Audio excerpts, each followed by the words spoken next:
ದೇಶನ ಕೊಳ್ಳೆ ಹೊಡಿತಾ ಇದ್ದಾರೆ, ದೇಶವನ್ನ ತುಂಡು ತುಂಡು ಮಾಡಿ ಮಾರಾಟ ಮಾಡ್ತಿದ್ದಾರೆ. ಅದ್ರ ಬಗ್ಗೆ ಪ್ರಶ್ನೆ ಮಾಡಬೇಕು. ಯಾಕೆ ಮಾಡ್ತಾ ಇಲ್ಲ? ಇವತ್ತು ಕರ್ನಾಟಕದಿಂದ ಇಷ್ಟು ಜನ ಸಂಸದರು ಆಯ್ಕೆ ಮಾಡ್ಕೊಂಡು ಮೇಲ್ಮನೆಗೆ ಹೋಗಿದಾರಲ್ಲ, ಯಾಕೆ ಅವ್ರಿಗೆ ಪ್ರಶ್ನೆ ಮಾಡಕ್ ಆಗ್ತಿಲ್ಲ? ಕೇಂದ್ರಕ್ಕೆ ಇವತ್ತು ನಾವು ಕರ್ನಾಟಕದಿಂದ ಹೈಯೆಸ್ಟ್ ಟ್ಯಾಕ್ಸ್ ಪೇ ಮಾಡ್ತಾ ಇದೀವಿ. ಹಂಚಿಕೆ ಮಾಡೋ ವಿಧಾನದಲ್ಲಿ ಯಾಕೆ ನಮಗೆ ಮೋಸ ಆಗ್ತಿದೆ? ಅವ್ರು ಯಾಕೆ ಪ್ರಶ್ನೆ ಮಾಡಬಾರ್ದಿದ್ದನ್ನ?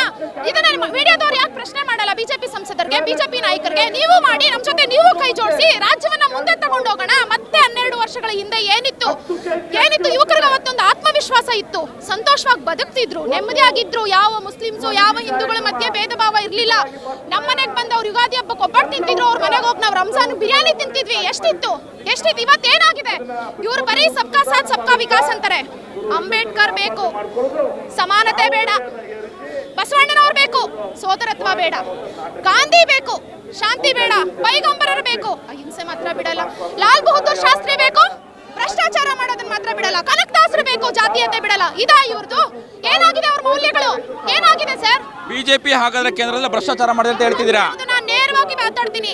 ಭ್ರಷ್ಟಾಚಾರಿಗಳೆಲ್ಲರೂ ಇವತ್ತು ಬಿಜೆಪಿ ಸರ್ಕಾರದಲ್ಲೇ ಇರೋದು. ಎಲ್ಲರನ್ನ ಕ್ಲೀನ್ ಚಿಟ್ ಕೊಟ್ಟು ಬರೀ ಶ್ರೀಮಂತರನ್ನ ಮಾತ್ರ ಬೆಳೆಸ್ತಾ ಇದ್ದಾರೆ. ಬಡವರು ಬದುಕಿ ಎಲ್ಲನೂ ಇವತ್ತು ಬೀದಿಗೆ ಬಂದು ನಿಂತಿದೆ. ಕರ್ನಾಟಕದಲ್ಲಿ ಗ್ಯಾರಂಟಿಗಳಿಂದ ಎಲ್ಲೋ ಒಂದು ಕಡೆ ಜಾರ್ತಾ ಇದ್ದ ಜನರ ಬದುಕನ್ನ ಕರ್ನಾಟಕದಲ್ಲಿ ಕಾಂಗ್ರೆಸ್ ಸರ್ಕಾರ ಮೇಲೆತ್ತುವಂತ ಒಂದು ಕೆಲಸ ಮಾಡಿದೆ ಅಂತ ಹೇಳಿ ನಾನು ನಿಮ್ಮ ಮೂಲಕ ಹೇಳ್ತೀನಿ.